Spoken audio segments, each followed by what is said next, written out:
요한일서 강의 8번째 시간으로 미혹에 빠지지 않기 위해라는 제목으로 말씀을 보겠습니다. 요한은 바로 앞에서 성도를 미혹에 빠지게 만드는 두 가지 영향력에 대해서 이야기를 했습니다. 바로 15절과 17절에서는 바로 이 세상이 성도를 미혹에 빠지게 만들기 때문에 너희가 세상을 사랑하지 말라라고 경고를 했죠. 그리고 그 구절을 이어 18절에서 23절에는 성도를 미혹에 빠지게 만드는 적그리스도에 대해서 경고를 했습니다. 바로 이 세상과 적그리스도는 서로 한 쌍의 쌍처럼 짝을 이루어 성도를 미혹합니다. 바로 이렇게 미혹에 받은 성도들은, 연약한 자들은 바로 넘어지고 또 시험에 빠지게 되며 또 더 성장하여 이제 예수를 만나야 될 사람들 가운데 이 미혹에 빠져 아예 신앙을 저버리는 사람들이 생기죠. 그런데 이 두 가지 미혹이 성도들에게도 굉장히 강력합니다. 왜냐하면 성도들도 눈에 보이는 세상 가운데 살아가고 있기 때문에 끊임없이 성도들 마음 가운데 우리 욕망을 자극하고 또 두렵게 만드는 그러한 다양한 영향력에 노출되게 되어 있습니다. 그뿐 아니라 이 적그리스도는 마귀적 영향력을 세상에 확산하며 끊임없이 성도들을 미혹하죠. 그렇다면 이런 세상과 적그리스도의 미혹 가운데 어떻게 해야 미혹에 빠지지 않을 수 있을까요? 첫 번째로 진리의 말씀 안에 거해야 합니다. 24절 상반절입니다. 너희는 처음부터 들은 것을 너희 안에 거하게 하라. 지금 요한이 이야기하는 처음부터 들은 것은 무엇을 이야기하나요? 바로 21절 앞에서 이야기한 내가 너희에게 쓰는 것은 너희가 진리를 알지 못하기 때문이 아니라 알기 때문이요. 바로 지금 이 요한이 그들에게 이야기를 하고 있는 이 진리에 대한 것입니다. 그런데 오늘 이 본문에서 계속 무엇 안에 거하라라는 그런 표현을 아주 자주 씁니다. 결국 진리 안에 거하라라고 지금 이야기를 하고 있는 것이죠. 아니, 진리를 잘 알아라, 혹은 진리를 잘 배워라, 이런 표현을 쓰지 않고 왜 뭐뭇 안에 거하라라고 이렇게 표현하고 있는 것일까요? 바로 우리 삶 전체가 이 진리와 연관을 맺어야 되기 때문입니다. 사실 이 진리라는 건 결국 우리를 예수 그리스도에게로 집중하게 만들어 그분만이 우리 생명의 근거이며 우리에게 가장 가치 있는 분이 우리 예수님임을 우리에게 가르치는 바로 그 유일한 생명을 주는 길을 이야기하죠. 그런데 우리가 세상에 살면서 끊임없이 무엇에 영향을 받나요? 바로 예수가 우리 생명이 아니라 다른 것이 우리를 더 풍요하게 만들고 행복하게 만들며 그게 없어질까 봐 두렵게 만드는 이런 세상의 영향력에 우리는 너무 많이 노출되어 있습니다. 사실 교회를 다녀도 많은 사람들이 그래서 예수로 말미암아 완전히 행복하고 만족하면 괜찮을 텐데 자꾸 다른 사람과 비교하며 자기에게 좋은 기회가 주어지고 또 상황이 좋으면 마치 내가 축복을 받은 것처럼 생각을 하고 혹은 상황이 나빠지면 금방 하나님도 나에게 왜 이런 나쁜 상황을 주셨나 하고 사실 상황에 너무나 많이 요동할 때가 있습니다. 다른 말로 이야기하면 지금 예수 안에서 그 온전한 가치와 만족을 누리지 못하고 있는 것이죠. 사실 우리에게 주어진 이 세상의 삶은 부차적인 것입니다. 좋은 환경과 상황이 주어질 수도 있고 또 때를 따라 나쁜 환경과 상황이 주어질 수도 있죠. 물론 우리는 세상이 육신을 가지고 살아가기 때문에 끊임없이 세상에 영향을 받지만 지금 성경이 이야기하고 있는 이 본질은 세상 가운데 살아가지만 그럼에도 불구하고 가장 가치 있는 것이 예수이기 때문에 다른 것을 잃어버리고 다른 것이 좀 불편하더라도 그게 우리 전 존재를 파괴하거나 무너뜨릴 수 없다라고 하는 것입니다. 근데 이 진리 안에 거하지 못하면 우리가 자꾸 시험에 당하고 미혹을 받게 되어 있죠. 결국 이렇게 진리를 통해 우리가 어떤 일을 할 수 있나요? 24절 하반절을 보시면 처음부터 들은 것이 너희 안에 거하면 너희가 아들과 아버지 안에 거하리라. 결국 진리 안에 거하는 것이 아버지와 아들 안에 거하는 것이라고 이야기를 하는 것입니다. 하나님은 눈에 보이지 않고 예수님도 지금 하나님 우편에 계시기 때문에 우리가 눈으로 보거나 만질 수 없습니다. 하나님과 관계를 맺을 수 있는 유일한 길이 이 진리를 통한 것이죠. 그런데 여기도 하나님 안에 거하라라고 이야기를 합니다. 왜죠?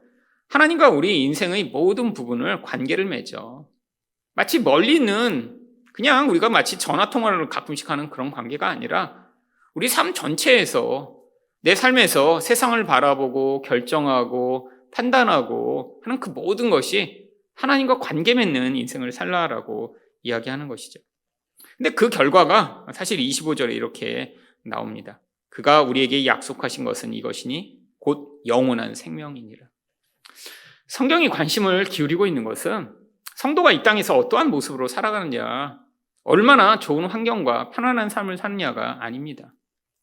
그게 그렇게 중요한 것이었으면 성경에 나오는 이 수없이 많은 하나님의 백성들이 이렇게 가난한 사람도 있었고 핍박받고 고통하는 사람도 많이 있었고 심지어는 순교를 당한 사람들도 많이 있었는데 하나님이 그들을 외면하시거나 혹은 그들에게 저주를 내리셔서 그런 고통스러운 삶을 살게 된 것이 아니기 때문입니다. 바로 하나님의 관심은 우리가 이 땅의 이 모든 다양한 환경과 상황을 통해 이 영원한 생명을 누릴 자가 되도록 만들어 가시는 것이죠. 근데 이 영원한 생명을 마치 죽은 다음에 천국에 가서만 누릴 것이라고 생각하는 사람들이 많습니다. 왜냐하면 사람들이 생각하는 이 영생의 가장 중요한 부분이 외적으로 어떤 좋은 환경과 상황이 갖추어져서 거기에서 내가 누릴 것이 풍성하고 부족함이 없는 것을 자꾸 생각하기 때문인데 성경은 이 영생을 아주 선명하게 요한복음 17장 3절에서 이렇게 이야기를 합니다. 영생은 곧 유일하신 참 하나님과 그가 보내신 자 예수 그리스도를 아는 것이니라. 여러분, 영생이 좋은 데 가서 오래 사는 게 아니라 하나님과 또 예수님을 아는 것이라고 하면 그러면 얼마든지 여기서도 영생을 누릴 수 있는 것이죠. 여러분, 하나님을 아는 것, 이게 어떻게 우리에게 가장 중요한 그런 영생이 될 수 있을까요? 바로 누구보다 가장 완전하고 사랑이 많고 은혜가 많으신 그분과 깊은 관계를 맺게 되면, 그래서 그분이 우리 인생의 가장 중요한 가치를 가지게 되면, 그래서 하나님의 뜻을 우리가 완전히 받아들이게 되면, 그러면 이 눈에 보이는 세상 가운데 모든 것이 상대화되기 때문입니다. 온전히 하나님을 안다면 아마 우리는 이 땅에서 두려워하는 많은 두려움들을 내려놓게 되겠죠. 결국 우리가 두려워하는 것들을 대부분 어떤 것인가요? 눈에 보이는 어떤 상황 가운데 우리가 생각하는 어떠한 우리 안정과 우리 계획이 다 파괴시킬 만한 어떤 나쁜 일들이 일어날까 봐. 그래서 나에게 그 고통이 찾아오고 불편해질까 봐. 그래서 자꾸 두려워하는 것이죠. 근데 하나님 손 안에 그 모든 것을 맡긴다고 생각해 보세요. 하나님이 세상을 만드셨어요. 인간을 다 만드셨어요. 우리와 같은 하찮은 인간에게도 하나님 관심을 기울이시며 생명을 바쳐 우리를 구원하여 하나님의 목적 지점으로 인도해 나가신대요.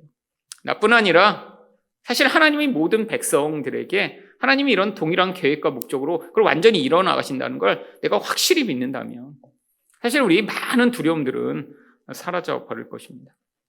결국 마귀가 우리를 유혹하는 건 항상 어떤 사람의 욕망을 자극해. 네가 더 풍요롭고 행복하고 만족하는 게 이 세상에 있어 라고 유혹하든지, 아니면 어떤 사람에게는 우리 두려움을 자극해. 이렇게 되다 나중에 큰일 일어날 거야. 네가 이렇게 가만히 있다가 어떻게 되겠니라고 우리 불안을 점점 커지게 만드는 것이죠. 근데 이 미혹에서 벗어날 수 있는 유일한 길이 뭘 잘 준비하거나 아니면 내가 잘 절제해서 뭘 하지 말아야지를 해서 이길 수 있는 것이 아닙니다. 여러분, 인간은 참 약한 존재예요. 뭔가를 절제하겠다고 그거에 집중하면 집중할수록 사실은 더 고통이 찾아옵니다. 사실 저도 이렇게 자꾸 뭔가 이렇게 절제할 일들이 늘 생기잖아요. 운동도 더 열심히 해야겠다고, 기도도 더 열심히 해야겠다. 뭐 그렇게 해서 절제하고 아니면 뭘 하려고 계획을 하면 할수록 그걸 더 지키는 것이 점점 더 어려워진다는 것을 발견합니다. 그래서 뭘 먹지 말아야지. 그러면 더 먹고 싶어요. 참 생각을 하면 그게 더 생각이 나니까 차라리 생각을 안 하고 내가 그냥 평소처럼 생각을 하면 괜찮은데 그건 먹지 말아야지 라고 하면 할수록 자꾸 더 먹고 싶어요. 참 인간의 이 약함, 두려움도 마찬가지죠. 요즘 사실 제가 저희 아이들의 미래에 대해 걱정이 이제 사실 계속 생깁니다. 가장 큰 걱정은 사실 어려서부터 저희 아이들이 태어났을 때 가장 큰 소망과 기대는 뭐였냐면 저보다 더 신앙이 좋은 아이들이 태어났으면 좋겠다. 우리 부모님 때부터 이렇게 신앙이 1대, 2대, 3대 이렇게 넘어갈수록 더 신앙이 좋고 정말 하나님만 어려서부터 완전히 사랑하고, 그래서 저희 아이가 이제 뱃속에 있을 때부터 맨날 기도했습니다. 하나님, 이 세례 요한처럼 모태에서부터 성령이 충만한 아이를 주시옵소서. 맨날 기도했어요. 아니, 정말 그때는 진심이었습니다. 아니, 저도 이렇게 나중에 하나님이 누구신지 알고, 복음이 뭔지 너무 늦게 알은 것 같은 거예요. 조금 더 일찍 그 복음을 깨달았다면, 정말 30대까지 그렇게 내가 하나님이 누군지 잘 모르고, 고통하고 우상숭배하다가 그렇게 정말 많은 고통을 겪었는데, 아니, 아빠가 이렇게 이제 복음도 알고, 그래서 어려서부터 이 복음을 잘 가르치고, 그래서 성령 충만한 아이가 태어나, 정말 그러면 나중에 얼마나 좋을까, 우리 아이. 그래서 그때부터 열심히 기도했어요. 근데 이제 저희 아이가 이제 어느 정도 크고 나니까, 그래서 나중에 예수를 잘 믿을까? 이런 두려움이 너무너무 커지는 거예요. 아니, 기도했던 그 성령 충만과 막 세례 요한 같은 그런 아이가 되길 바랬는데, 그런 모습은 전혀 보이지 않고, 나중에 정말 이 세상에 휩쓸려가, 나중에는 뭐 교회 다니는 것도, 교회 꼭 가야 돼? 뭐 이런 아이가 되면 어떡하지? 여러 가지 이제 가능성들이 보이며, 아니 뭐 이 시대적으로 너무 그런 아이들이 많고, 또 너무 유혹도 많고, 근데 제가 어려서부터 경험했던 그런 어떤 하나님에 대한 갈망, 그런 것들은 별로 보이지 않고, 그러니까 이제 두려움이 점점 커지는 거예요. 근데 이제 그래서 아내랑 사실은 한 2달 전부터 매일 밤마다 아이들을 위해 기도하기 시작했습니다. 매일 정말 하루도 빼지 않고 이제 기도를 하는데, 기도를 자꾸 하니까 참 기도라는 게 여러 가지 기능이 있습니다. 뭐 하나님에 믿고 의존하는 이제 그런 것도 있지만, 제 안에 있던 이 깊은 두려움이 하나하나 이렇게 떠오르는, 마치 이렇게 고기를 끓이면 그렇게 기름덩어리가 이렇게 떠올라서 나중에 고기에는 없었는 것 같은데 국 끓이고 나면 이제 기름이 위에 뜨는 것처럼 이게 몽글몽글 제 안에 있던 깊은 두려움이 떠오르는 게 이제 발견이 됐죠. 며칠 전에는 참, 그러니까 이제 기도하면서 자꾸 그런 이제 떠오른 생각들에 꼬리를 무는 거예요. 근데 제가 그 떠오른 모든 것들을 이렇게 조금 더 제 앞에 이렇게 객관적으로 보니까 뭐 일어나지도 않은 일이죠. 10년, 20년, 30년 후에 어떻게 될지 아무도 알지 못하고, 마치 하나님이 제 인생 가운데 찾아오셔서, 사실 저도 완전한 우상 숭배자였고 뭐 하나님을 제대로 알지도 못하던 인생이었는데 이렇게 하나님이 누구신지 알고 오히려 예전보다 더 큰 그런 은혜의 자리로 나올 수 있도록 개입하셨던 것처럼, 아니 우리 아이들이 인생에도 하나님만 개입하시면 되겠다라는 걸 제가 온전히 믿지 못하니까 그냥 내 생각으로 지금 아이들의 눈에 보이는 어떤 현상을 보고, 야, 얘가 이런데 나중에는 이렇게 될 것 같아라고 너무 눈에 보이는 것에 이렇게 집착하고 있던 저 자신을 발견했습니다. 불신앙이죠. 하나님을 온전히 믿는다면 그런 일어나지도 않은 두려움과 불안에 떨지 않고 우리 하나님께 더 의존하며 오히려 더 축복하고 하나님의 행하실 일을 찬양하고 그것으로 만족해야 되는데, 사실 기도를 통해 제 안에 그 깊은 두려움이 자꾸 저를 자극해 불안하게 만든다는 것을 발견했습니다. 결국 하나님을 믿지 못하면 결국 근데 무엇을 할 수 있겠어요? 지금 뭐 제가 열심을 낸다고 해서 이전에 열심을 많이 내봤거든요. 근데 그 인간적 열심이 사실 우리 아이들의 인생을 바꾸거나 아니 어떻게 할 수 없다라는 걸 사실 많이 깨달았습니다. 정말 하나님의 은혜가 필요하구나, 하나님의 개입이 필요하구나. 제가 기대하는 대로 저희 아이들이 뭐 크지는 않았지만 그래서 저보다 더 신실하고 막 저보다 더 은혜 많이 받고 그런 아이가 돼서 정말 어려서부터 놀라운 그런 하나님의 영광을 드러내기를 바랬지만 사실 그것도 제 욕심이었죠. 사실 하나님이 각자의 인생마다 가지고 계신 계획과 목적이 있으신데 제가 그런 어떤 것으로 우리 아이들을 미리 재단해 놓고 그 안에 들어가지 못하는 것으로 또 지금은 두려워져서 기도하고 있는 이 모습을 볼 때 정말 내가 하나님을 더 잘 알고 하나님을 온전히 더 믿고 신뢰해야겠다라는 그런 생각을 갖게 됩니다. 결국 그래서 26절에서 요한이 뭐라고 이야기를 하나요? 너희를 미혹하는 자들에 관하여 내가 이것을 너희에게 썼노라. 결국 미혹당하지 말라고 지금 이 이야기를 하고 있다라고 이야기를 하는 거죠. 결국 우리가 진리 안에 거해서 예수 그리스도 하나님을 더 깊이 알고 그 영생을 누리게 되면 이런 미혹에 넘어가지 않고 우리 이 땅 가운데 주어진 하나님의 은혜를 더 잘 누릴 수 있게 되는 것입니다. 두 번째로 어떻게 해야 미혹에 빠지지 않을 수 있나요? 성령의 가르치심을 따라야 합니다. 27절 말씀입니다. 너희는 주께 받은 바 기름 부음이 너희 안에 거하나니 아무도 너희를 가르칠 필요가 없고 오직 그의 기름 부음이 모든 것을 너희에게 가르치며 또 참되고 거짓이 없으니 너희를 가르치신 그대로 주 안에 거하라. 사실 이 구절은 역사상 많은 사람들이 오해했던 구절입니다. 성령을 받았으니까 이제 누군가 아무도 가르칠 필요가 없다라고, 그래서 아예 교파가 만들어졌죠. 대표적인 교파가 퀘이커 교도라고 하는 교파입니다. 이 퀘이커 교도는 아주 이상한 그런 예배 모습을 갖고 있어요. 강단에 올라가 이렇게 목사가 설교를 하거나 그런 게 아니라 그냥 성도들이 이렇게 자리에 앉아 있다가 내가 지금 성령의 기름 부음이 임했다, 내게 이렇게 말씀을 전할 그 감동이 임했다. 그래서 그냥 아무나 일어나서 거기서 이렇게 성경을 강의하고 자기가 깨달은 걸 막 얘기합니다. 그래서 목사가 없어요. 미국에 있을 때 제가 이 퀘이커 교도 교회에 가서 한번 예배를 드린 적이 있는데, 지금도 이제 미국의 동부 쪽에는 그런 교회들이 있습니다. 근데 그냥 아무나 일어나서 자기가 감동받았다고 이제 얘기를 하는데, 문제가 그런 감동받은 사람이 너무 많으면, 그 말이 많아지면 예배가 어떤 데는 5시간, 8시간도 계속된대요. 누구만 얘기하겠어요? 그게 감동인지 원래 말 많은 사람인지 구분이 안 됩니다. 소위 얘기하면 질서가 없는 거죠. 그리고 자기 나름대로 이 깨달음이라고 해서 막 얘기하고 아무도 가르칠 필요가 없다고 성경에 나와 있지 않냐. 내가 성령을 이렇게 인도함 받으니까 이게 정말 성경 말씀대로 내가 성경을 깨달은 거다라고 주장하며 사실은 하게 되는 것이죠. 여러분, 그런데 이게 왜 오해인가요? 성경이 문맥 가운데 파악하지 않고 어느 구절만을 떼내서 마치 성령이 임한 모든 사람은 아무한테도 가르침을 받을 필요도 없고, 그리고 여기 나온 대로 모든 것을 성령이 가르치시니까 늘 참된 길로만 인도하신다라고 오해하게 하는 것이 이게 잘못입니다. 여러분, 이 성령이 가르치시는 것이 무엇인가요? 지금 진리에 대한 것을 성령이 가르치신다는 거죠. 지금 이 진리 안에 거하기 위해 혼자서 열심을 낸다고 진리 안에 거할 수가 없습니다. 근데 진리가 뭔가요? 바로 예수 그리스도를 통해 생명을 얻는 길을 가르치는 것이 진리죠. 그래서 요한복음 16장 13절에서 진리의 성령이 오시면 그가 너희를 모든 진리 가운데로 인도하시리니, 아예 성령을 진리의 성령이라고 부릅니다. 성령의 역할을 진리로 인도하시는 분이라는 의미에서 진리의 성령이라고 부르는 것이죠. 근데 진리가 뭔가요? 요한복음 15장 26절을 보시면 내가 아버지께로부터 너희에게 보낼 보혜사 곧 아버지께로부터 나오시는 진리의 성령이 오실 때 그가 나를 증언하실 것이요. 예수님을 증언하신대요.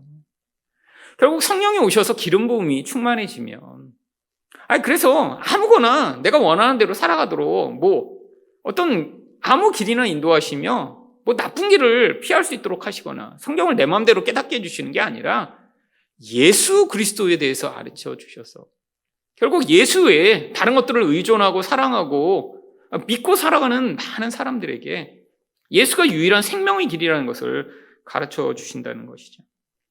결국 이 진리가 오시면, 진리의 성령이 오시면 우리를 예수 그리스도가 누구신지 더 선명하게 보여주셔서, 그래서 내 마음대로 예수를 믿고 내가 의도하는 대로 성경을 해석하는 것이 아니라 이 성경 전체가 예수 그리스도를 통한 어떤 구원의 이야기인지를 우리에게 선명하게 가르쳐 주신다는 것입니다.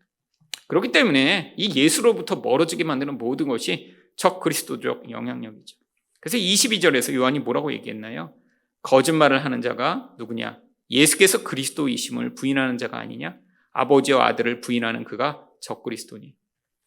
여러분, 적 그리스도라고 어떤 뿔 달리고 무서운 인간이 나타나 사람들을 독재로 영향 미치는 그런 존재가 아니라 바로 사람들이 예수를 믿지 못하게 만드는 모든 영향력입니다. 여러분, 교회 안에도 얼마든지 적그리스도적 영향력이 있을 수 있죠. 사실 많은 사람들이 예수를 믿기보다는 사실 교회를 다니면서도 여전히 자기를 믿는 사람들이 많죠. 내가 행하는 나의 의로운 종교적 행위, 내가 하는 그런 멋진 어떤 결과들을 드러내며 그러니까 나는 괜찮은 존재야라고 사실 자신을 믿는 이 모든 것. 여러분, 세상에서는 예수를 믿지 않는 게 너무 당연합니다. 세상에서는 얼마든지 다른 것을 믿고 의존하는 사람들이 너무 많고 그게 멋져 보이죠. 근데 이게 다 적그리스도적 영향력이죠. 성도들도 끊임없이 유혹받습니다. 사실 예수보다 복권에 당첨돼서 1억 천금을 갖게 된다면 훨씬 더 행복해질 거라고 생각하는 사람들이 많죠. 사실 이게 이제 이 세상에 계속 미치는 적그리스도적 영향력입니다. 근데 우리가 이렇게 정말 예수 안에 거하며 그리고 이 성령의 인도하심으로 진리를 바로 분별하게 되면 어떻게 살아갈 수 있나요? 28절입니다. 자녀들아 이제 그의 안에 거하라.